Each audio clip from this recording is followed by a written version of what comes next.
And good evening, and welcome to the short PowerPoint of anatomical terminology.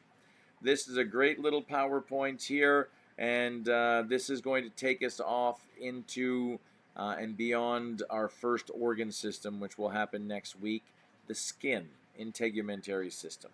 My name is Ian Coates, and welcome to Week 12 Anatomical Terminology for Bio 1021. Let's get moving, shall we? Anatomy, physiology, right? Anatomy is the structure. Physiology is how it works. Okay? These two are very much tied together. We're going to see that very, very, very much so. And you'll see the hand, its structure dictates its function. The oral cavity, its structure dictates its function. We have the axial skeleton and the appendicular skeleton. The appendicular is only for motion. You'll see it's from the pelvic girdle and including the legs, the shoulder girdle, and down to the arms.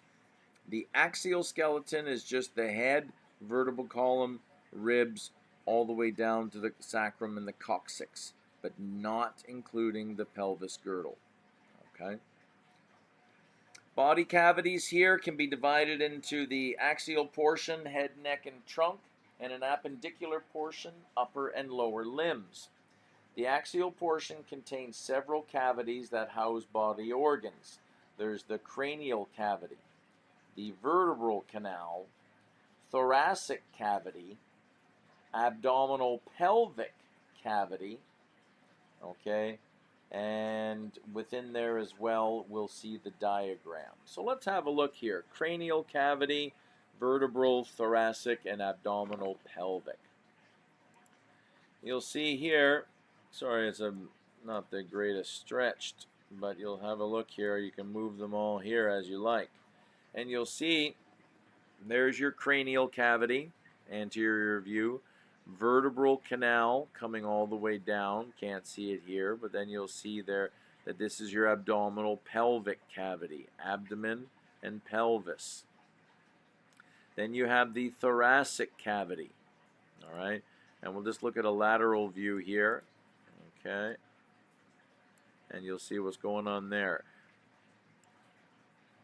There's your vertebral canal, cranial cavity, thoracic cavity. There's your diaphragm separating the thoracic from the abdominal pelvic cavity. Okay? Good. Axial portion, there's your cranial, vertebral canal. Nothing too crazy there. Showing you the diaphragm, abdominal pelvic cavity, mediastinum, pelvic cavity, thoracic cavity there. Nothing too crazy. The small cavities in the head, and you have to think there that the head, there's lots of holes in it. And I don't mean that in a bad way. I mean if the head was a solid piece of meat, we'd all be walking around with broken necks. So there's lots of empty space there in the head that makes the head lighter because our cervical vertebrae and our neck are very similar to chicken bones. They cannot handle stress. Okay, they're there for mobility. So they can't really handle a heavy head. You have the oral cavity, okay? You have the nasal cavity.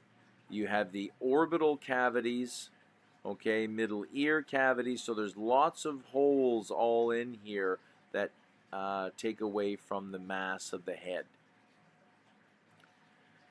The thoracic and abdominal pelvic double layer membrane here, we've got the parietal portion which attaches to the wall cavity and the visceral portion which attaches to the internal organ.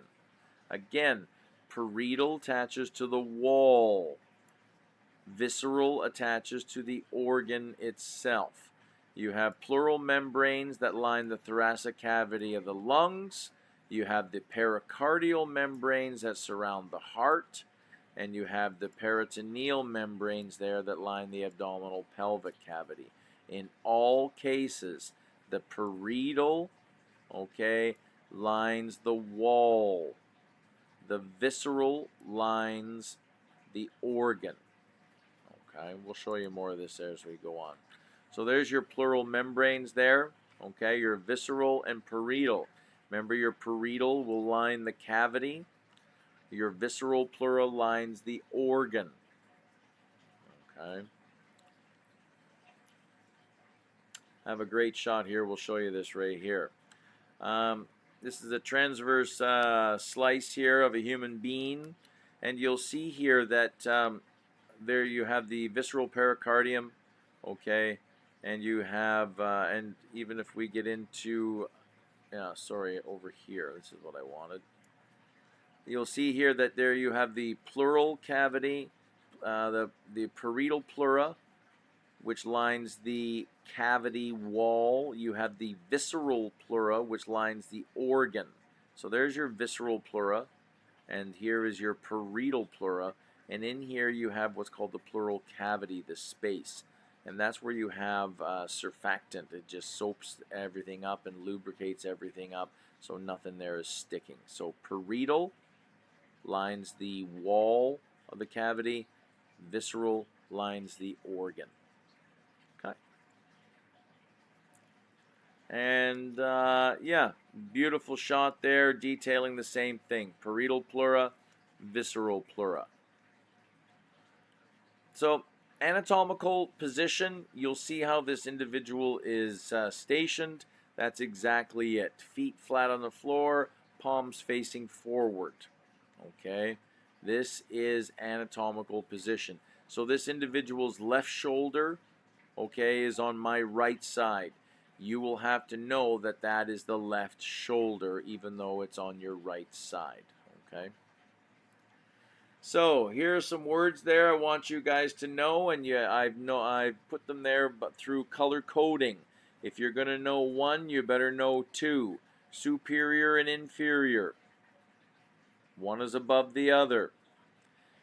Anterior, posterior, front and back, also known as ventral and dorsal. Dorsal fin, posterior, backside. There's medial, lateral. So medial is closer to the midline. Lateral towards the side.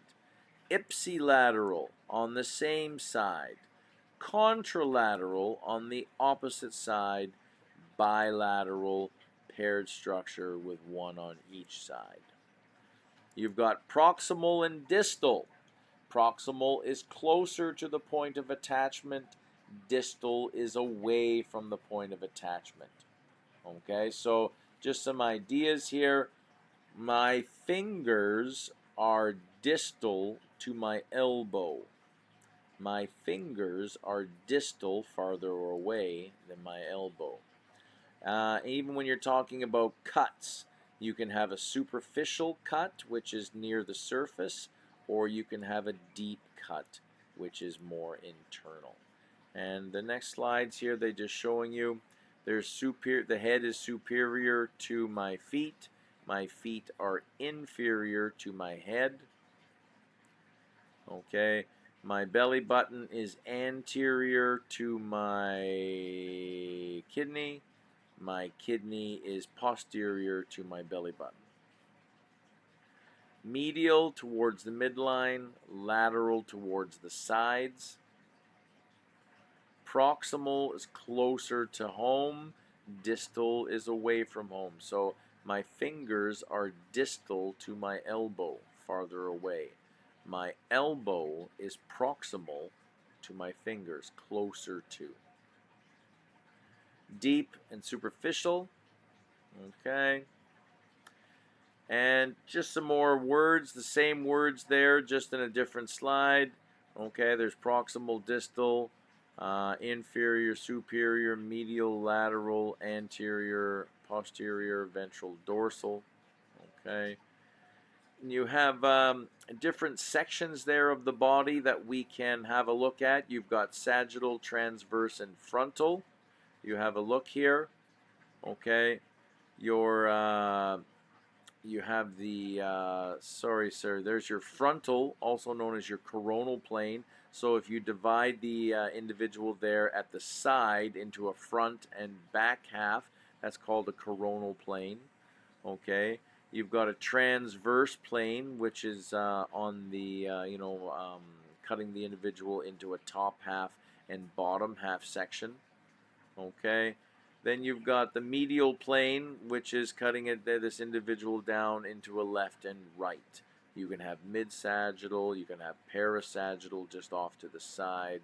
So again, you've got your sagittal section, transverse horizontal section, and frontal coronal section there. Okay. More sections here. You can have a cross section. There's an oblique section, longitudinal sectioning, more body sections there. And you'll see that there's your oblique section in there, sagittal, mid-sagittal, transverse or horizontal, coronal, frontal, oblique, okay, where it's on an angle. And body regions, the abdominal area, there are 9. These aren't too bad. Okay, you've got the right hypochondriac region, the epigastric region, the left hypochondriac region, umbilical region, right lateral, left lateral, and you'll see them all here. You've got the pubic, which is the hypogastric, okay, and then you've got right and left inguinal, okay, and just a different way for doctors there to identify what is happening, because what's going on here is quite different than what's going on in here as far as pain levels go. There's the 9 abdominal regions for your viewing pleasure. And quadrants of the abdominal area. These are right upper, left upper, right lower, and left lower. Okay. And there you go. Regional terms here. This is where we are going. As we said, biology is a new language. And pedal means foot. Pedestrian. Inguinal means hip. Pubic, umbilical cord. Abdominal region. Buccal means cheek. Cephalic means head. Orbit means eye. Okay, cervical means neck. Sternum, antecubital, that means arm. Popliteal is the back of the knee. Gluteus is the bum. Deltoid is the shoulder. Occipital is the back of the head. This is where we are going, people. We'll have to know these at some point in time. And that's all we've got there for today. That was just a quick little rundown on anatomical position. If you have any questions, let me know. Next week there, our final PowerPoint, integumentary system, the skin. Thank you very much. We'll see you again soon.